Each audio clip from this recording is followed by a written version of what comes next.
Monsieur le Président, Monsieur le rapporteur général, Monsieur le Premier Président, mes chers collègues, mon intervention ne sera pas un commentaire de plus sur le tableau qu'a dressé la Cour des comptes et mes collègues sur l'exécution de ce budget 2017, mais plutôt une projection sur le présent et notre avenir. Je souhaiterais en effet concentrer mon intervention sur les 10 recommandations portées à la fin de votre rapport, Monsieur le Premier Président. Certaines de ces recommandations me semblent en effet essentielles pour rendre encore plus utile et efficace le travail complémentaire que mènent nos deux institutions, et surtout pour ne pas répéter les erreurs des exercices précédents qui tiennent finalement pour l'essentiel à un défaut de suivi et d'évaluation des budgets que nous votons. C'est tout l'objet et le sens de ce printemps de l'évaluation qu'ont conduit les députés de la Commission des finances, car pour la première fois, cher président de la Commission, rapporteur général, et ainsi que mes collègues, nous avons réussi à avoir un échange rationnel et signifiant avec les ministres sur l'exécution de leur budget. Ce véritable échange sur l'efficacité et le sens des politiques publiques, plutôt qu'une bataille de chiffres qui finissait par devenir souvent une abstraction d'experts, est essentiel. C'est essentiel car chaque euro dépensé est bien réel et finance des politiques publiques qui le sont tout autant. Ainsi, votre troisième recommandation du rapport, d'abord, semble tout à fait cohérente avec l'esprit du travail parlementaire que nous voudrions créer ici. Vous demandez de détailler les méthodes et le processus de prévision pour chacun des principaux impôts et le modèle de prévision utilisé.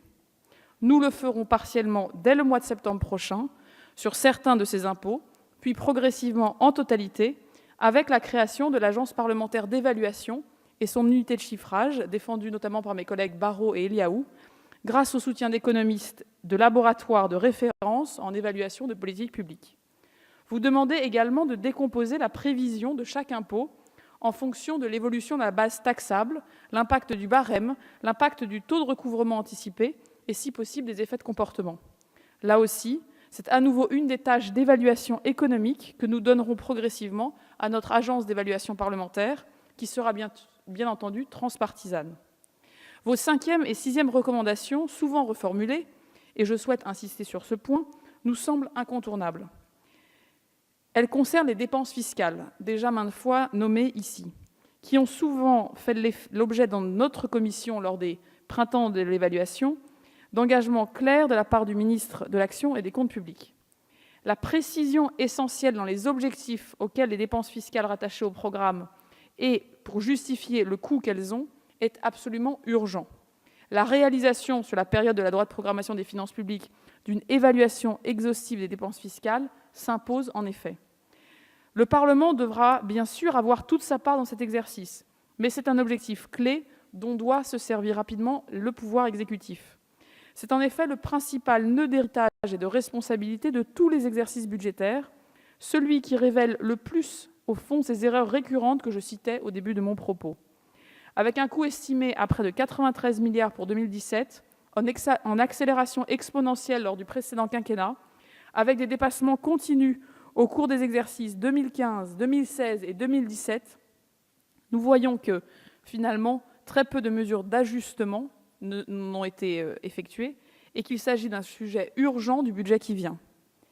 L'héritage est très lourd et l'on a vu lors des commissions d'évaluation des politiques publiques des ministères à quel point il était parfois difficile de retracer le sens et les objectifs précis de politiques publiques qui ont appelé en leur temps à la création d'une dépense fiscale. Et ce devoir d'inventaire, Monsieur le Premier Président, nous semble nécessaire à réaliser de manière urgente. L'article 20 de la loi de programmation des finances publiques 2018-2022 nous a donné pour l'avenir un mécanisme de responsabilité, une limitation de 4 ans pour toute nouvelle dépense fiscale. Nous pouvons ainsi désormais fixer à toute nouvelle dépense fiscale une échéance d'évaluation afin de juger sa pertinence avant d'en proposer la reconduction ou sa suppression éventuelle. Il nous faut saisir cette opportunité pour maîtriser et redonner du sens à des dépenses qui n'en avaient plus. Mais par ailleurs, et plus globalement, il nous faut nous pencher ensemble, exécutif et Parlement, sur le nécessaire suivi infra-annuel de toute notre évaluation, sur toutes les normes votées en PLF, comme d'ailleurs vous l'appelez également dans votre rapport, et que l'information du Parlement sur ce suivi soit le plus clair et le plus transparent possible. Il y aurait ainsi beaucoup de travail à chacun des printemps de l'évaluation des années qui viennent, car voter, évaluer et enfin avoir le courage de réformer, Telle est, à nous tous ici, notre mission. Merci.